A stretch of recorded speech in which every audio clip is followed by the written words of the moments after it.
ಯಾ ದೇವಿ ಸರ್ವಭೂತೇಷು ಮಾತೃರೂಪೇಣ ಸಂಸ್ಥಿತಾ ನಮಸ್ತಸ್ಯೈ ನಮಸ್ತಸ್ಯೈ ನಮಸ್ತಸ್ಯೈ ನಮೋ ನಮಃ. ಪ್ರಿಯ ವೀಕ್ಷಕರೇ, ಭಗವಂತ ಶುಭವನ್ನು ಉಂಟು ಮಾಡಲಿ. ಡಿಸೆಂಬರ್ ತಿಂಗಳಲ್ಲಿ ಧನುರಾಶಿಯವರಿಗೆ ಹೇಗಿದೆ? ಏನಾದರೂ ಶುಭವಾಗತ್ತಾ, ಮಂಗಲವಾಗತ್ತಾ, ಅಥವಾ ಇನ್ನೂ ಸಮಸ್ಯೆಗಳೇ ಇದೆಯಾ ಎಂಬಂಥ ಎಲ್ಲ ವಿಷಯಗಳನ್ನು ಕೂಡ ನಾವು ತಿಳ್ಕೊಳ್ಳೋಣ.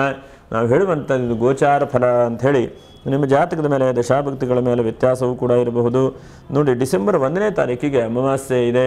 ಹಾಗೆ 2ನೇ ತಾರೀಕಿಗೆ ಚಂದ್ರದರ್ಶನ, 7ನೇ ತಾರೀಕಿಗೆ ಸ್ಕಂದ ಷಷ್ಠಿ, 11ನೇ ತಾರೀಕಿಗೆ ಗೀತಾ ಜಯಂತಿ ಅಂತಿದೆ, 13ನೇ ತಾರೀಕಿಗೆ ಶಿವ ದೀಪೋತ್ಸವ ಮತ್ತು ಹನುಮದ್ ವ್ರತ, 14ನೇ ತಾರೀಕಿಗೆ ದತ್ತಾತ್ರೇಯ ಜಯಂತಿ ಇದೆ, 15ನೇ ತಾರೀಕಿಗೆ ವಿಷ್ಣು ದೀಪೋತ್ಸವ, 16ನೇ ತಾರೀಕಿಂದ ಧನುರ್ಮಾಸ ಆರಂಭವಾಗುತ್ತೆ. ಹಾಗಾಗಿ ದೇವತೆಗಳನ್ನು ವಿಶೇಷವಾಗಿ ಪೂಜೆ ಮಾಡುವಂಥದ್ದು, ಧನುರ್ಮಾಸದ ವಿಶೇಷದ ಬಗ್ಗೆಯೂ ಕೂಡ ಇನ್ನೊಂದು ನಮ್ಮದೇ ದೇವತಾ ದರ್ಶನ ಹೇಳುವಂಥ ಯೂಟ್ಯೂಬ್ ಚಾನಲ್ ಇದೆ, ಅದಕ್ಕೂ ಕೂಡ ವಿಡಿಯೋ ಮಾಡಿ ಅಪ್ಲೋಡ್ ಮಾಡ್ತಾ ಇದ್ದೇನೆ, ಅದನ್ನು ಕೂಡ ನೀವು ಗಮನಿಸಿ. ಹಾಗೆ 18ನೇ ತಾರೀಕಿಗೆ ಸಂಕಷ್ಟರ ಚತುರ್ಥಿ, 23ಕ್ಕೆ ಕಾಲ ಭೈರವಾಷ್ಟಮಿ, 28ಕ್ಕೆ ಶನಿ ಪ್ರದೋಷ, 30ನೇ ತಾರೀಕಿಗೆ ಎಳ್ಳು ಅಮಾವಾಸ್ಯೆ, ಹೀಗೆಲ್ಲ ಇದೆ. ನೋಡಿ, ಗ್ರಹಸ್ಥಿತಿ ಹೇಗಿದೆಯಪ್ಪ ಅಂತಂದರೆ, ಧನುರಾಶಿಯವರಿಗೆ ರಾಶಿಯಿಂದ 2ನೇ ರಾಶಿಯಲ್ಲಿ ಶುಕ್ರ, ಹಾಗೆ 4ನೇ ರಾಶಿಯಲ್ಲಿ ರಾಹು, ಹಾಗೆ 5ನೇ ರಾಶಿಗೆ ವಕ್ರವಾದಂಥ ಗುರು ವಕ್ರವಾಗಿ ಬಂದಿದ್ದಾನೆ, ಅದು ಒಳ್ಳೆಯದಾದಂಥದ್ದು. ಅಷ್ಟಮದ ಕುಜ, ದಶಮದ ಕೇತು, ರವಿ ಬುಧರು 12ನೇ ರಾಶಿಯಲ್ಲಿ ಇದ್ದಾರೆ. ಹೀಗೆಲ್ಲ ನಿಮಗಿದೆ ಗ್ರಹಸ್ಥಿತಿ. ಇನ್ನು ನೋಡಿ, ಮೂಲ ನಕ್ಷತ್ರ 1, 2, 3, 4ನೇ ಪಾದ, ಹಾಗೆ ಪೂರ್ವಾಷಾಢ ನಕ್ಷತ್ರ 1, 2, 3, 4ನೇ ಪಾದ, ಉತ್ತರಾಷಾಢ 1ನೇ ಪಾದ. ನೀವು ವಿಡಿಯೋ ಮುಗಿವರೆಗೂ ಕೂಡ ನೀವು ನೋಡ್ತಾ ಇರಿ. ನಕ್ಷತ್ರ ಪರಿಹಾರಗಳು ಏನಿದೆ ಎಂಬುದನ್ನು ತಿಳ್ಕೊಳ್ಳೋಣ. ಈ ತಿಂಗಳಲ್ಲಿ ಏನಾದರೂ ಪೂಜೆ ಪುನಸ್ಕಾರಗಳನ್ನು ಮಾಡಿಕೊಳ್ಬೇಕು ಅಂತಂದರೆ, 1ನೇದಾಗಿ 11ನೇ ತಾರೀಕಿಗೆ ಮಾಡಿಕೊಳ್ಳಿ. 11ನೇ ತಾರೀಕಿಗೆ ರೇವತಿ ನಕ್ಷತ್ರ ಮತ್ತು ಗೀತಾ ಜಯಂತಿ ಬಹಳ ಉತ್ತಮವಾದಂಥದ್ದಿದೆ. ಅದರ ಜೊತೆಲಿ 5ನೇ ತಾರೀಕು ಕೂಡ ಇದೆ. 5ನೇ ತಾರೀಕಲ್ಲೂ ಕೂಡ ಪೂಜೆ ಪುನಸ್ಕಾರಗಳನ್ನೆಲ್ಲ ಮಾಡಿಕೊಳ್ಳಿ. ನೋಡಿ, ಧನುರಾಶಿಯವ್ರಿಗೆ ಹೇಗಾಗಿದೆ ಅಂತಂದರೆ, ನಿಮಗೆಲ್ಲವೂ ಕೂಡ ಇದೆ, ಎಲ್ಲವೂ ಕೂಡ ಆಗಿಲ್ಲ ಅಂತ ಹೇಳಲ್ಲ. ಆದರೂ ಕೂಡ ಎಲ್ಲೋ ಒಂದು ಕಡೆಗೆ ಸಮಸ್ಯೆಗಳು, ಎಲ್ಲೋ ಒಂದು ಕಡೆಗೆ ಆಲಸ್ಯವು, ಅಥವಾ ಎಲ್ಲೋ ಒಂದು ಕಡೆಗೆ ನಿಮಗೆ ಟೈಮೇ ಸರಿಯಿಲ್ಲ ಅಂತ ಅನಿಸೋದು, ಹೀಗೆಲ್ಲ ಆಗ್ತಾ ಇದೆ. ಆದರೆ ಈ ತಿಂಗಳಲ್ಲಿ ಹಾಗೆ ಆಗಲಿಕ್ಕೆ ಸಾಧ್ಯ ಇಲ್ಲ. ಯಾಕಂದರೆ ನಿಮಗೆ ಚತುರ್ಥದ ರಾಹು, ಪಂಚಮದ ವಕ್ರವಾದಂತಹ ಗುರು. ಈ ತಿಂಗಳಲ್ಲಿ ಏನಿಲ್ಲ, ಬೆಳಗ್ಗೆ ಬೇಗನೆ ಹೇಳುವಂಥದ್ದು, ಎಲ್ಲ ಕೆಲಸಕ್ಕೆ ಹೊರಟು ಬಿಡುವಂತಹ ಪ್ರಯತ್ನವನ್ನು ಮಾಡಬೇಕು. ಕೆಲಸ ಸಕ್ಸಸ್ಫುಲ್ ಹಾಗೇ ಆಗ್ತದೆ ಅಂಥೇಳಿ ತೀರ್ಮಾನ ತೆಗೆದುಕೊಂಡು ಹೋಗುವಂಥದ್ದು. ಯಾಕಂದರೆ ಮನಸ್ಸಿಗೆ ಆದಷ್ಟು ನಾವು ಆಗತ್ತೆ ಹೇಳುವಂಥ ಪ್ರಯತ್ನವನ್ನು ಮಾಡಬೇಕು. ಆಗೋದಿಲ್ಲ ಅಂತಂದರೆ ಆ ಮನಸ್ಸು ನಮಗೆ ಸಪೋರ್ಟ್ ಕೊಡೋದಿಲ್ಲ, ಇನ್ನೂ ಸಮಸ್ಯೆನೇ ಆಗ್ತಾ ಬರುತ್ತದೆ. ಹಾಗಾಗಿ ಒಂದು 8-10 ಉತ್ತಮವಾದಂಥ ಫಲಗಳಿದೆ. 1ನೇದಾದಂಥ ಫಲಗಳು ಏನಪ್ಪ, ಮನೆಯಲ್ಲಿ ಖುಷಿಯ ಒಂದು ಜೀವನ, ಸಮಾಧಾನ, ನೆಮ್ಮದಿ ಸಿಗುವಂತಹದ್ದು. ಮತ್ತು ದಾಂಪತ್ಯದಲ್ಲೇನಾದರೂ ಕಿರಿಕಿರಿ ಸಮಸ್ಯೆಗಳಾಗಿದ್ದರೆ ಅದು ಸರಿಯಾಗುವಂಥ ಸಾಧ್ಯತೆಗಳು. ಅನಂತರದಲ್ಲಿ ಶುಕ್ರ ಮನೆಗೆ ನೂತನವಾದಂತಹ ವ್ಯಕ್ತಿಗಳು ಅಥವಾ ಏನೋ ಒಂದು ವ್ಯವಸ್ಥೆಯೋ ಬರುವಂತಹದ್ದು. ಎಷ್ಟೋ ಸಲ ನಾವು ನೋಡ್ತಾ ಇರ್ತೇವೆ, ಯಾಕಂದರೆ ಮನೆಗೊಂದು ಅತಿಥಿ ಬರುವಂತಹದ್ದು, ವಾಹನ ಇರಬಹುದು, ವ್ಯಕ್ತಿ ಇರಬಹುದು, ಯಾವುದೋ ಒಂದು ರೀತಿಯಲ್ಲಿ ಒಂದು ಉತ್ತಮವಾದಂಥ ವ್ಯವಸ್ಥೆ ಬರುವಂಥ ಸಾಧ್ಯತೆಗಳಿದೆ. ಅತಿಥಿ ಎಲ್ಲ ಥರದಲ್ಲೂ ಕೂಡ ಬರಬಹುದು. ನೋಡಿ, ನಿಮ್ಮ ಸಂತಾನ ಆಗಿಲ್ಲ, ಮದುವೆ ಆಗಿದೆ ಅಂತಂದರೆ ಸಂತಾನಕ್ಕೂ ಕೂಡ ಗುರು ವಕ್ರವಾಗಿದ್ದಾನೆ ಅಂತಹದ್ದಾಗಬಹುದು.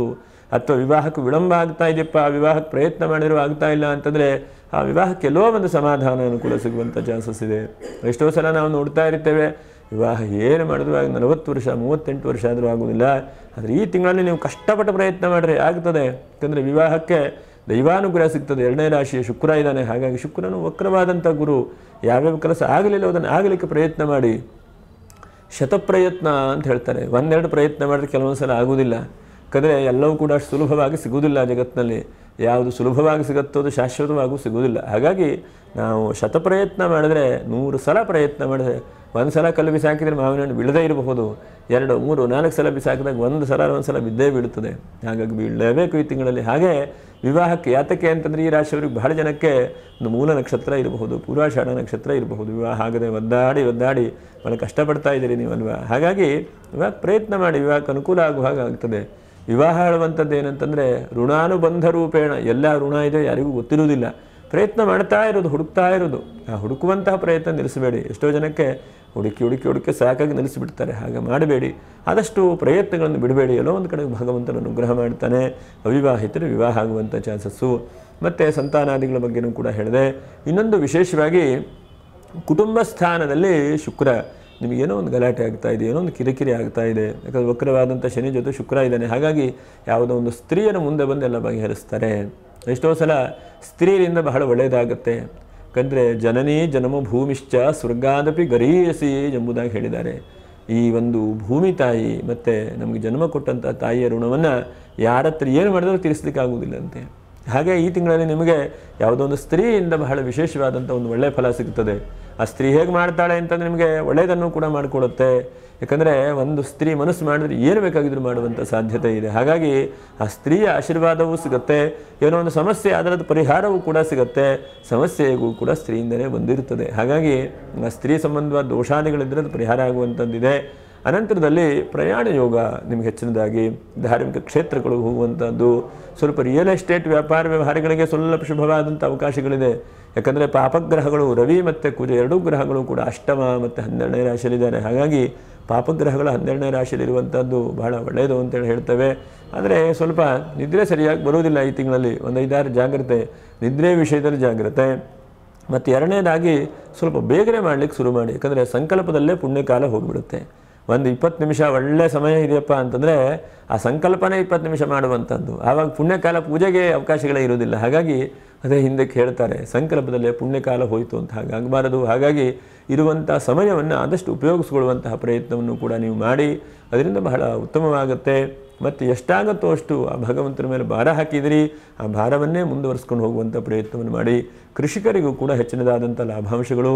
ಮತ್ತು ಈ ರಾಶಿಯ ಇಂಜಿನಿಯರ್ ಇರಬಹುದು, ಡಾಕ್ಟರ್ ಇರಬಹುದು, ಮತ್ತು ಚಿಕಿತ್ಸೆ ಕೊಡುವಂಥ ವ್ಯಕ್ತಿಗಳಿರಬಹುದು. ಇವತ್ತು 100 ಥರ ಚಿಕಿತ್ಸೆಗಳನ್ನು ಕೊಡ್ತಾರೆ ಅಲ್ವಾ.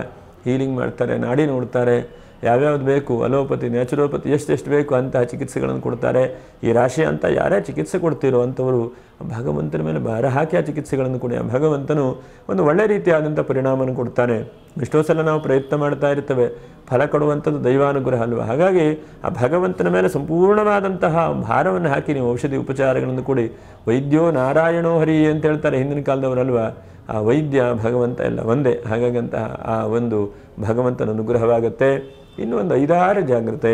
ಒಂದನೇದಾಗಿ ನಿಮ್ಮ ಆರೋಗ್ಯದ ವಿಷಯದಲ್ಲಿ ಸ್ವಲ್ಪ ಜಾಗ್ರತೆ. ಎರಡನೇದಾಗಿ ಸ್ವಲ್ಪ ವಾಹನದ ವಿಷಯದಲ್ಲಿ ಸ್ವಲ್ಪ ಜಾಗ್ರತೆ. ಯಾಕಂದರೆ ಎಲ್ಲೋ ಒಂದು ಕಡೆ ಹೋಗ್ತಾ ಇರ್ತೀರಿ, ನಿಮ್ಮ ಗಮನ ಎಲ್ಲೋ ಒಂದು ಕಡೆಗೆ ಇರುತ್ತೆ, ಗಾಡಿ ಟಚ್ ಆಗುವಂಥ ಸಾಧ್ಯತೆಗಳಿದೆ. ವಕ್ರವಾದಂಥ ಶನಿ ಇದ್ದಾನೆ, ಬಹಳ ಜಾಗ್ರತೆ. ಆ್ಯಕ್ಚುಲಿ 7.5 ಶನಿ ಇದ್ದಾಗ ನಿಮ್ಗೆ ಅಷ್ಟು ಕಷ್ಟ ಇರಲಿಲ್ಲ. ಬಹಳ ಜನಕ್ಕೆ ಹೀಗೆ ಸ್ವಲ್ಪ ಕಷ್ಟಗಳು ಶುರುವಾಗಿದೆ ಅಲ್ವಾ. ಹಾಗಾಗಿ ನೀವು ನೋಡಿಕೊಳ್ಬೇಕು ಯಾವ ಥರ ಅಂಥೇಳಿ. ಹಾಗೆ ಮೂರನೇದಾಗಿ ಬಹಳ ಮುಖ್ಯವಾಗಿ ಗೃಹಿಣಿಯರ ಬಹಳ ಜಾಗ್ರತೆ. ಮಕ್ಕಳ ಬಗ್ಗೆ ಬಹಳ ತಲೆ ಕೆಡಿಸ್ಕೊಳ್ತಾ ಇದ್ದೀರಿ, ಅದನ್ನು ಬಿಟ್ಟುಬಿಡಿ. ನಿಮ್ಮ ಕರ್ತವ್ಯವನ್ನು ನೀವು ಮಾಡುವಂಥ ಪ್ರಯತ್ನವನ್ನು ಮಾಡಿ. ಎಲ್ಲವನ್ನು ಮಕ್ಕಳ ಮೇಲೆ ತುಂಬ ತಲೆ ಕೆಡಿಸ್ಕೊಂಡು ತುಂಬ ಯೋಚನೆ ಮಾಡುವಂಥದ್ದನ್ನು ಬಿಟ್ಟುಬಿಡಿ.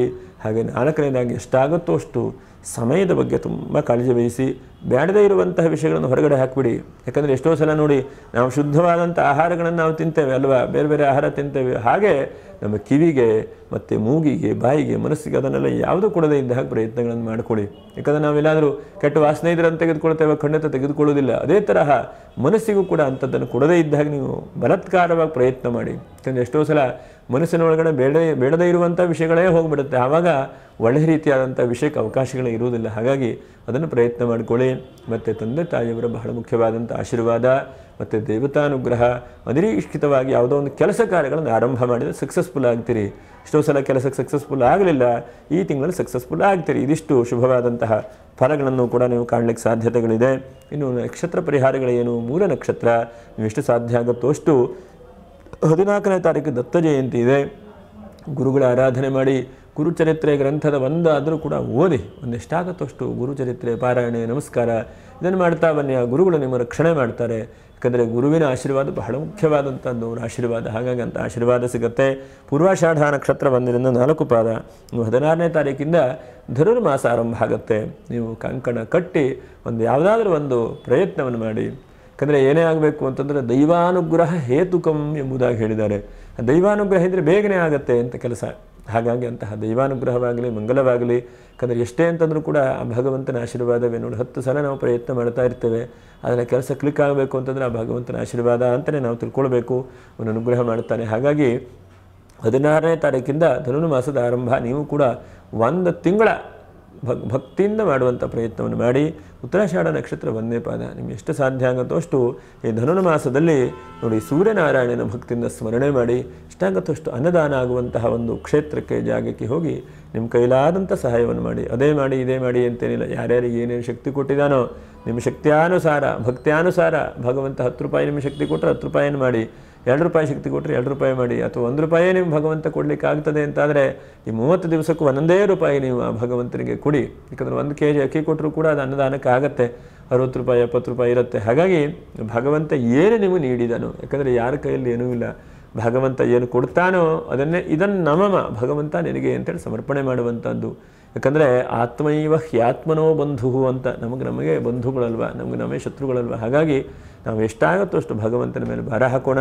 ದೈವಾನುಗ್ರಹವಾಗಲಿ, ಧನುರ್ಮಾಸದವರಿಗೆ ಎಲ್ಲ ಆತ್ಮಸ್ಥೈರ್ಯವನ್ನು ಭಗವಂತನ ಅನುಗ್ರಹ ಮಾಡಲಿ ಅಂತ ಹೇಳ್ತಾ, ನೀವು ಎಷ್ಟಾಗುತ್ತೋ ಅಷ್ಟು ಗುರುವಿನ ನಾಮಸ್ಮರಣೆ ಮಾಡಿ ಭಗವಾನ್ ಸದ್ಗುರು ಶ್ರೀ ಶ್ರೀಧರ ಸ್ವಾಮಿಗಳ ಶುಭವನ್ನು ಉಂಟು ಮಾಡಲಿ ಅಂತ ಹೇಳ್ತಾ, ಶ್ರೀಧರ ಸ್ವಾಮಿಗಳ ಭಕ್ತಿಯಿಂದ ನಾವು ಪ್ರಾರ್ಥನೆ ಮಾಡೋಣ. ಓಂ ನಮಃ ಶಾಂತಾಯ ದಿವ್ಯಾಯ ಸತ್ಯಧರ್ಮಸ್ವರೂಪಿಣೆ ಸ್ವಾನಂದಾಮೃತತೃಪ್ತಾಯ ಶ್ರೀಧರಾಯ ನಮೋ ನಮಃ.